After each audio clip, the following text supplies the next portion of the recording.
Hi, ഇന്നലെ ഞാൻ ഫോണിലെ സെറ്റിംഗ്സിൽ ഡാർക്ക് തീം മൊത്തത്തിൽ എങ്ങനെ ഉപയോഗിക്കാം എന്നുള്ളതിനെ കുറിച്ച് വീഡിയോ ചെയ്തിട്ടുണ്ടായിരുന്നു. നമ്മുടെ ഫോണിലെ സെറ്റിംഗ്സിൽ തന്നെയുള്ള ഓപ്ഷനുകളാണ്.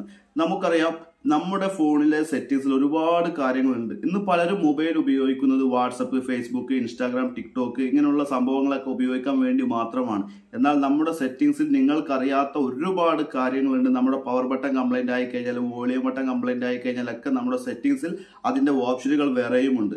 അപ്പൊ അത്തരത്തിലുള്ള സെറ്റിംഗ്സുകളെ കുറിച്ചാണ് ഇന്ന് വിശദമായിട്ട് 2-3 കാര്യങ്ങളാണ് പറയാൻ ഉദ്ദേശിക്കുന്നത്. അപ്പൊ വീഡിയോ സ്കിപ്പ് ചെയ്തത് വീഡിയോ അവസാനം വരെ കാണുക. പ്രത്യേകമായി പറയാനുള്ളത്, ഇത്തരത്തിലുള്ള ഫോണിലെ സെറ്റിംഗ്സുകളെ കുറിച്ച് പറയുമ്പോൾ ഈ വീഡിയോ നിങ്ങൾ ഷെയർ ചെയ്ത് വെക്കുക. അത് മാത്രമല്ല, നിങ്ങൾ ലൈക്ക് ചെയ്യുകയും കമന്റ് ചെയ്യുകയും ചെയ്യുക. ഇങ്ങനെ ചെയ്തു കഴിഞ്ഞാൽ നിങ്ങൾക്ക് ആവശ്യമായി വരുന്ന സമയത്ത് ഈ വീഡിയോ വളരെ പെട്ടെന്ന് തന്നെ നിങ്ങളുടെ പ്രൊഫൈൽ എടുത്തു കഴിഞ്ഞാൽ നിങ്ങൾ ഷെയർ ചെയ്ത് നോക്കി കഴിഞ്ഞാൽ നിങ്ങൾക്ക് ആ വീഡിയോ കാണാൻ സാധിക്കും. മാത്രമല്ല, നിങ്ങളുടെ കൂട്ടുകാരിലേക്കും ആ ഒരു വീഡിയോ എത്തും. അതുമാത്രമല്ല, നിങ്ങൾ ലൈക്കോ കമന്റോ ചെയ്ത് കഴിഞ്ഞാൽ പിന്നീട് ഞാൻ വീഡിയോ ചെയ്യുന്ന സമയത്ത് നിങ്ങൾക്ക് ആ ഒരു വീഡിയോ റെഫറൻസ് ആയിട്ട് വരികയും നിങ്ങൾക്ക് വീണ്ടും നമ്മുടെ വീഡിയോ കാണാൻ സാധിക്കുകയും ചെയ്യും. അപ്പൊ അതിനാൽ മാക്സിമം നിങ്ങൾ ലൈക്ക്, കമന്റ്, ഷെയർ ഒക്കെ ചെയ്തു വെക്കുക. അപ്പൊ ഒട്ടും സമയം കളയുന്നില്ല, നേരെ വീഡിയോയിലേക്ക് പോവാം. ഇന്നലെ നമ്മൾ ഫോണിലെ സെറ്റിംഗ്സിൽ നമ്മുടെ മൊബൈലിൽ ഇപ്പം ഞാൻ നോട്ടിഫിക്കേഷൻ താഴേക്ക് ഇങ്ങോട്ട് ആക്കി കഴിഞ്ഞാൽ എനിക്ക് കാണാം ഇത് ഫുള്ള് ബ്ലാക്ക് ആണ്. അപ്പം നമ്മുടെ കണ്ണിന് ബ്ലൂ ലൈറ്റ് കൂടുതൽ എഫക്റ്റ് ചെയ്യില്ല ഈ ഡാർക്ക് തീം എനേബിൾ ചെയ്ത് കഴിഞ്ഞാൽ. സെറ്റിംഗ്സ് എടുത്താലോ മറ്റെന്തെടുത്തു കഴിഞ്ഞാലും ഇതുപോലെ ഡാർക്ക് തീമിലായിരിക്കും കാണുക. അത് എങ്ങനെ സെറ്റ് ചെയ്യാമെന്ന വീഡിയോ ഞാൻ ചെയ്തിട്ടുണ്ട്. കാണാത്ത കൂട്ടുകാർ തൊട്ട് താഴെയുള്ള വീഡിയോ തന്നെയാണ്, അത് കണ്ടാൽ മതിയാവും.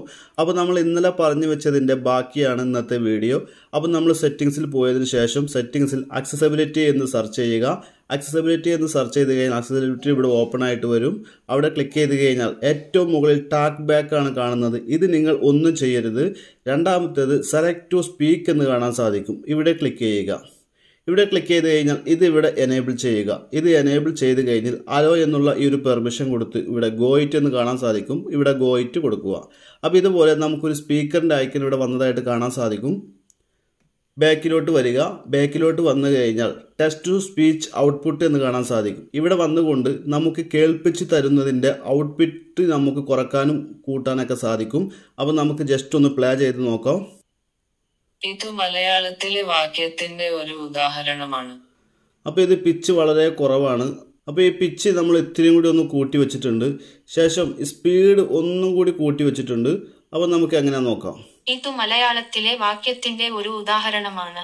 ഓക്കെ, ഇത് സെറ്റാണ്. ഇനി നമ്മൾ ചെയ്യേണ്ടത്, നമുക്ക് ഏത് വാർത്തയും ഏത് ഭാഷയിലും നമുക്ക് കേൾപ്പിച്ച് തരും. അഥവാ നമുക്ക് വാർത്ത വായിക്കേണ്ട ആവശ്യമില്ല. ഏത് വാർത്തയാണോ നമുക്ക് വേണ്ടത് അതിനുശേഷം ഈ ഒരു വോളിയം ബട്ടൺ ഒന്ന് ക്ലിക്ക് ചെയ്യുക. ക്ലിക്ക് ചെയ്ത് കഴിഞ്ഞാൽ താഴെ ഇതുപോലെ ഒരു പ്ലെയറിന്റെ ഐക്കൺ കാണാൻ സാധിക്കും.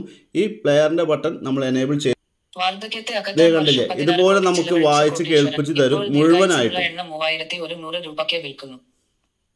ഇതുപോലെ മുഴുവനായും നമുക്ക് വായിച്ച് കേൾപ്പിച്ച് തരും. നമ്മൾ ഓട്ടോമാറ്റിക് വായിക്കേണ്ട ആവശ്യമില്ല. നമ്മൾ എന്തെങ്കിലും ജോലി എടുക്കുമ്പോഴോ അല്ലെങ്കിൽ വേറെ എന്തെങ്കിലുമൊക്കെ വർക്ക് ചെയ്യുന്ന സമയത്ത് ഏതെങ്കിലും വാർത്തകൾ വാട്സപ്പിലോ അല്ലെങ്കിൽ നമുക്ക് വായിക്കേണ്ടതായിട്ട് ഫോണിൽ വന്നിട്ടുള്ള ഏതെങ്കിലും വാർത്ത ഉണ്ടെങ്കിൽ ഇതുപോലെ നമുക്ക് ചെയ്ത് കഴിഞ്ഞാൽ ഇതുപോലെ നമുക്ക് വായിച്ച് കേൾപ്പിച്ച് തരുന്നതാണ്. അപ്പോൾ നമുക്കിത് പല ഘട്ടങ്ങളിൽ യൂസ്ഫുൾ ആയിട്ട് വരും. അത് ആവശ്യമില്ല എങ്കിൽ സെറ്റിംഗ്സിൽ പോയിട്ട് വീണ്ടും ആക്സസിബിലിറ്റി ക്ലിക്ക് ചെയ്തുകൊണ്ട് നമുക്കിത് ഓഫ് ചെയ്യാവുന്നതാണ്. ഇവിടെ വന്നതിന് ശേഷം ഈ സെലക്ട് ടു സ്പീക്ക് ക്ലിക്ക് ചെയ്യുക. ഇത് ഓഫ് ചെയ്യുക. രണ്ടാമത്തെ ഓപ്ഷൻ നമുക്ക് താഴേക്ക് വന്നു കഴിഞ്ഞാൽ ഇവിടെ ഫോണ്ട് ഡിസ്പ്ലേ സൈസ് എന്ന് പറഞ്ഞിട്ടൊരു ഓപ്ഷൻ ഉണ്ട്. ഇത് ക്ലിക്ക് ചെയ്യുക. ചിലർ നമുക്കറിയാം, പ്രായമുള്ള ആളുകൾക്ക് അല്ലെങ്കിൽ കണ്ണിന് കൂടുതൽ പ്രശ്നമുള്ള ആളുകൾക്ക്, കണ്ണ് കാഴ്ച കുറവ്, കാഴ്ച പരിമിതിയുള്ള ആളുകൾക്കൊക്കെ നമുക്ക് ഫോണിലുള്ള മെസ്സേജ് വരുമ്പോൾ നമുക്ക് ഡീഫോൾട്ടായിട്ട് സൂം ചെയ്യാനായിട്ട് സാധിക്കും. മാത്രമല്ല, നമുക്ക് ഫോണിലെ സെറ്റിംഗ്സുകളോ അല്ലെങ്കിൽ മറ്റെന്തെങ്കിലും ഫോണിലുള്ള മൊത്തത്തിലുള്ള ഓപ്ഷൻ എല്ലാത്തിൻ്റെയും ഫോണ്ട് നമുക്ക് വലുതാക്കാനായിട്ട് സാധിക്കും. മാത്രമല്ല, ബോൾഡ് ചെയ്യാനായിട്ട് സാധിക്കും.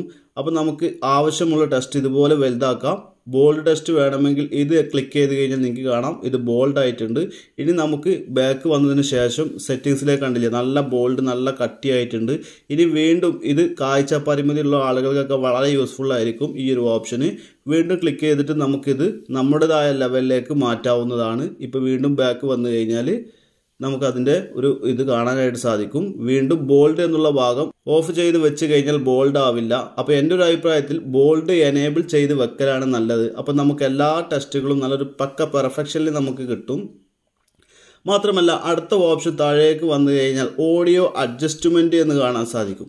ഇവിടെ ക്ലിക്ക് ചെയ്ത് കഴിഞ്ഞാൽ നമ്മൾ ഹെഡ്ഫോൺ യൂസ് ചെയ്യുമ്പോഴോ അല്ലെങ്കിൽ ബ്ലൂടൂത്ത് ഹെഡ്ഫോൺ യൂസ് ചെയ്യുമ്പോഴൊക്കെ ചിലപ്പോൾ ഏതെങ്കിലും ഒന്നിൽ സൗണ്ട് കുറവോ അല്ലെങ്കിൽ ഒട്ടും കേൾക്കാത്ത അവസ്ഥ വരുന്ന സമയത്തുണ്ടാവും. കാരണം ലെഫ്റ്റിലുള്ളതോ അല്ലെങ്കിൽ റൈറ്റിലുള്ളതോ. അപ്പോൾ നമുക്ക് ഇത് ബാലൻസ് ചെയ്യാനായിട്ട് സാധിക്കും കറക്റ്റായിട്ട്. അപ്പോൾ ചില കൂട്ടുകാർക്ക് ഈ പ്രശ്നങ്ങൾ വരാറുണ്ട്. അപ്പം ഈ സെറ്റിങ്സിലുള്ള ഈ ഒരു ഓപ്ഷൻ നമ്മൾ കറക്റ്റ് പൊസിഷനിൽ വെച്ച് കഴിഞ്ഞാൽ രണ്ട് ഭാഗവും, ഇപ്പോൾ ബ്ലൂടൂത്ത് ആണെങ്കിലും ഹെഡ്ഫോൺ ആണെങ്കിലും രണ്ട് ഭാഗത്തും കറക്റ്റായിട്ട് നമുക്ക് കേൾക്കാവുന്നതാണ്. അപ്പോൾ അത് ഒന്ന് ചെക്ക് ചെയ്ത് നോക്കുക. നിങ്ങളുടെ ഹെഡ്ഫോണിന് കറക്റ്റായിട്ടുള്ള ഇതിൽ വന്നിട്ടില്ല എങ്കിൽ വീണ്ടും നമുക്ക് താഴേക്ക് വന്നു കഴിഞ്ഞാൽ ഇവിടെ ആക്സസിബിലിറ്റി മെനു എന്ന് കാണാൻ സാധിക്കും. നമ്മുടെ പവർ ബട്ടണോ വോളിയം ബട്ടണോ വല്ല കംപ്ലൈൻറ്റ് ഉണ്ട് എങ്കിൽ നമ്മൾ സെപ്പറേറ്റ് ഒരു ആപ്ലിക്കേഷൻ ഇൻസ്റ്റാൾ ചെയ്യേണ്ട ആവശ്യമില്ല. അങ്ങനെ ഒരുത്തിൻ്റെ ആവശ്യമില്ല. നമുക്ക് ആക്സസിബിലിറ്റി മെനുവിൽ വന്നിട്ട് ഇത് എനേബിൾ ചെയ്ത് കഴിഞ്ഞാൽ അലോ എന്നുള്ള ഈ ഒരു പെർമിഷൻ കൊടുത്ത് ഗോ ഇറ്റ് എന്നുള്ള ഓപ്ഷൻ കൊടുത്തു കഴിഞ്ഞാൽ നമ്മുടെ സ്ക്രീനിൽ ഇതുപോലെ ഒരു ഗ്രീൻ ഐക്കൺ ഇവിടെ വന്നതായിട്ട് കാണാൻ സാധിക്കും. ഇതിൽ ക്ലിക്ക് ചെയ്ത് കഴിഞ്ഞാൽ നമുക്ക് ഇതുപോലെ ആക്സസിബിലിറ്റീസ് ഓപ്പൺ ആയിട്ട് വരും. ഇവിടെ നമുക്ക് വോളിയം കുറക്കാനും അതോടൊപ്പം തന്നെ വോളിയം കൂട്ടാനും എല്ലാം ഓപ്ഷൻ ഉണ്ട്.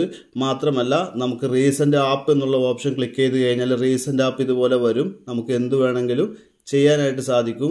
വീണ്ടും നമ്മുടെ ഫോണിലെ ബ്രൈറ്റ്നെസ് കൂട്ടുക, ലോക്ക് സ്ക്രീൻ ചെയ്യുക, അങ്ങനെ ഒരുപാട് ഓപ്ഷൻ ഉണ്ട്. നോട്ടിഫിക്കേഷൻ, സ്ക്രീൻഷോട്ട് എടുക്കുക. ഇതുപോലെ നമ്മുടെ പവർ ബട്ടണോ വോളിയം ബട്ടണോ കംപ്ലൈൻറ്റ് ഉള്ളപ്പോൾ നമുക്ക് ഇത് ചെയ്താൽ അടിപൊളിയായിരിക്കും. ഇപ്പം നമ്മൾ ഫോണിൻ്റെ സൈസ് ബോൾഡ് ആക്കിയല്ലോ. അപ്പോൾ നമ്മുടെ ടൈമും മറ്റുള്ള എല്ലാ കാര്യങ്ങളും നല്ല ബോൾഡായിട്ട് നിൽക്കുന്നുണ്ട്, നല്ല കട്ടിയായിട്ട് നിൽക്കുന്നത് എനിക്ക് കാണാൻ സാധിക്കും. അപ്പോൾ ബോൾഡ് എന്നുള്ള ഓപ്ഷൻ എല്ലാവരും എനേബിൾ ചെയ്തിരിക്കലാണ് ഏറ്റവും ഉത്തമം. അപ്പോൾ ഈ സെറ്റിങ്സുകളാണ് ഇന്നത്തെ വീഡിയോയിൽ നിങ്ങളുമായിട്ട് പങ്കുവച്ചിരിക്കുന്നത്. ഞാൻ ഉപയോഗിക്കുന്ന ഫോണ് വിവോയുടെ IQ കമ്പനി ഫോണാണ്. ഈ ഫോണിൽ ആക്സസിബിലിറ്റിയിലാണ് ഈ സെറ്റിങ്സുകളൊക്കെ അടങ്ങിയിരിക്കുന്നത്. അപ്പോൾ നിങ്ങളുടെ ഫോണിൽ ഏതാണോ, ഇപ്പോൾ സാംസങ് ആയാലും വല്ല OnePlus ആയാലും റിയൽമി ആയാലും ഓപ്പോ ആയാലും സെറ്റിങ്സ്, ഈ എല്ലാ പറഞ്ഞ സെറ്റിങ്സുകളൊക്കെ നിങ്ങളുടെ ഫോണിൽ തന്നെ ഉണ്ടാവും. അത് ആക്സസിബിലിറ്റിയിലാണോ അല്ലെങ്കിൽ മറ്റേതെങ്കിലും ഓപ്ഷനിലാണോ ഉള്ളത് എന്ന് നിങ്ങൾ കണ്ടുപിടിച്ചാൽ മതിയാവും. അപ്പം ഈ ഒരു ഇൻഫർമേഷൻ നിങ്ങളുടെ കൂട്ടുകാരിലേക്ക് കൂടി മാക്സിമം ഷെയർ ചെയ്യുക. നല്ലൊരു വീഡിയോയുമായി കാണാം. ബൈ.